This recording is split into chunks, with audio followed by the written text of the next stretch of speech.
அனைவருக்கும் வணக்கம். இது வலம்புரி ஐயப்பன் காலச்சக்கரம். நான் உங்கள் மலையாள மாந்திரிகர் NN சந்திரகுமார் மற்றும் தாந்திரிக நிபுணர். ஓம் காகத்வஜாய வித்மகி கக்ககஸ்த தீமகி தன்னோ மந்த பிரசோதயாத். இந்த காணொலி பார்க்குற உங்களுடைய வாழ்வில் அனைத்து நலங்களும் அனைத்து செல்வங்களும் நீண்ட ஆயுளையும் ஆரோக்கியத்தையும் நான் அன்றாடு வழிபடுகிற வாராகி இந்த பிரபஞ்சத்துடைய நீதிமான சனீஸ்வர பகவானும் உங்களுக்கு உங்கள் குடும்பத்தாருக்கு நல்லதொரு வாழ்வினை தரட்டும் என்று கூறி இந்த நாள் இனிய நாள் அமைய என்னுடைய மனப்பூர்வமான வாழ்த்துக்கள். முதல் முறையாக இந்த காணொலியை நீங்கள் பார்க்குறதா இருந்தால் சப்ஸ்கிரைப் பண்ணி வச்சுங்க. இன்றைக்கி இந்த காணொலியில் நம்ம என்ன பார்க்க போகிறோன்னா, ஒரு நாளைக்கு 100 பவுன் வருதுன்னா அதில் 20 பவுன் இந்த பவுனாக தான் இருக்குது. சாமி கல்யாணம் ஆகி 10 வருஷம் ஆகுது, குழந்தை பாக்கியம் இல்லை. 5 வருடம் ஆகுது, குழந்தை பாக்கியம் இல்லை. 15 வருடம் ஆகுது, குழந்தை பாக்கியம் இல்லை. கருதரிக்கும் மையங்களுக்கு போயிட்டு வந்தாச்சு, டாக்டர்களை சந்திச்சாச்சு, மெடிசன் நிறையா சாப்பிட்டாச்சு, விரதம் இருந்தாச்சு, பரிகாரம் இருந்தாச்சு, அங்க பிரதேசனம் பண்ணியாச்சு, மண்சோறு சாப்பிட்டாச்சு. அப்படி இருந்தும் பலன் இல்லை அப்படிங்கிறவங்க இதில் வருகிற தாந்திரிக முறையை கண்டிப்பாக பயன்படுத்தலாம். நீங்கள் பயனடைஞ்சதுக்கு பிறகு இந்த மாதிரி ஏதேனும் தம்பதிகள் உங்கள்கிட்ட குறை சொன்னாங்கன்னா இந்த வீடியோவை நீங்கள் ஷேர் பண்ணலாம். சரிங்களா?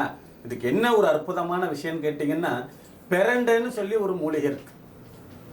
சரிங்களா? தெரியலைன்னா பெரியவங்க கிட்ட கேட்டு தெரிஞ்சுக்கணும். பெரண்டைன்னு சொல்லி ஒரு மூலிகை இருக்கு. இந்த மூலிகையை நீங்கள் பறிச்சுக்கிட்டு வரணும். அதை 9 துண்டுகளாக மாற்றணும். அந்த பெரண்டையவே துண்டாக தான் இருக்கும். எப்படி இருக்கும்? பீஸாக கரும்பு பார்த்துருக்குறோம் இல்லையா?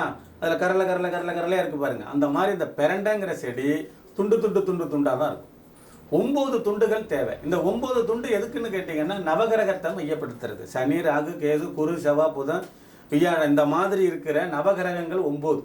அந்த 9 கிரகத்துக்காக இந்த 9 துண்டு வேணும். இதை என்ன கிழமை பண்ணலாம்? திங்கக்கிழமை பண்ணலாம். திங்கக்கிழமை ஏன் பண்ணணும் அப்படின்னா, சிவபெருமானுக்கு உகந்த நாள். இந்த பிரபஞ்சத்தை படைச்ச சிவபெருமானுக்கு உகந்த நாள் திங்கட்கிழமை.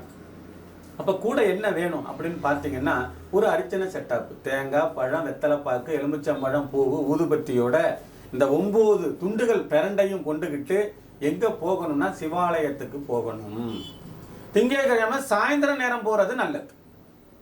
சரிங்களா? அன்னைக்கு சங்கடகடா சதுர்த்தியோ இல்லை பிரதோஷ நாட்களோ இருந்தால் ரொம்ப விசேஷம். சங்கடகடா சதுர்த்தி இல்லை பிரதேச நாளாக இருந்தால் ரொம்ப விசேஷம்.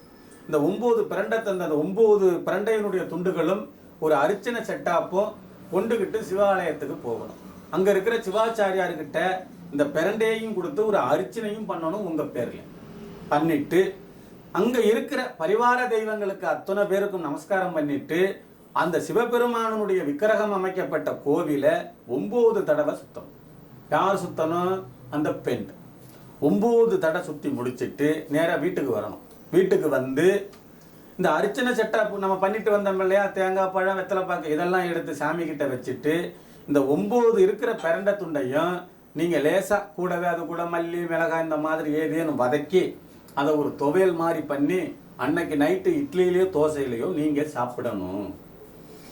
ஏன் இதை நான் சொல்ல வரேன்னா, ஒரு அம்மா ஒரு குழந்தைய பெற்றுட்டு அந்த குழந்தை வந்து ஆண் குழந்தை, அப்படி வைங்க, அப்படி சொன்னாதான் உங்களுக்கு புரியும். ஒரு அம்மா வந்து ஒரு ஆண் குழந்தை பெற்றுட்டு ரொம்ப கண்ணும் கருத்துமா பார்த்து வளர்க்குது. 10 வயசு ஆயிட்டு, சேட்டை தாங்கலை. சொல் பேச்சு கேட்கறது கிடையாது, அடங்குறது கிடையாது, அம்மா பேச்சை கேட்கறது கிடையாது, மேலே கீழே விழுவுறது, கையை காலை முறிச்சுக்கிறது, போகிறது வர்றது, சேட்டை அதிகமாக இருக்கும். அப்போ அந்த அம்மா என்ன சொல்லுன்னா, உன்னை பெத்த வயிறை பிரண்டைய கொண்டே அடிச்சுக்கணும். இப்படியெல்லாம் எங்களை கஷ்டப்படுத்துறிய, சொல் பேச்சு கேட்க மாட்டேங்கிறிய. அப்படி ஒரு பழமொழி இருக்கு. நீ உன்னை பெத்த வயிற்றுல வந்து நான் பிரண்டையை கொண்டு அடிச்சுக்கிடணும் அப்படின்னு. ஏன் பிரண்டையை கொண்டு அடிச்சுக்கிடணும் அப்படின்னா, சில தோஷங்கள் இருந்தால் நிவர்த்தியாகும். இருக்கிற மூலிகைகளிலே குழந்தை பாக்கியம் தரக்கூடிய ஒரு அற்புதமான மூலிகைன்னா பிரண்டை. சரி, இப்போ சொல்லி முடிச்சாச்சு, அந்த டாபிக்கு வரும். இதை எத்தனை வாரம் செய்யணும்? 9 வாரம் செய்யணும். முதல் திங்கக்கிழமை போயிட்டு வந்துட்டீங்க. அடுத்த 8 திங்களுக்கும் 9 துண்டு பிரண்டையோட போய் சிவபெருமானுக்கு அர்ச்சனை பண்ணி சிவபெருமான 9 தடவை சுற்றி 9 வாரங்கள் நீங்கள் தொடர்ந்து அதை துவையலாவோ இல்லை வேற ஏதாவது மாற்றி நீங்கள் சாப்பிட்டுட்டு வரும்பொழுது 9வது வாரம் சாப்பிட்டு முடிச்சாச்சு. ஒரு 10 நாள் 15 நாள் கழிச்சு உங்களுக்கு சில டேட்டுகள் தள்ளி போகும்.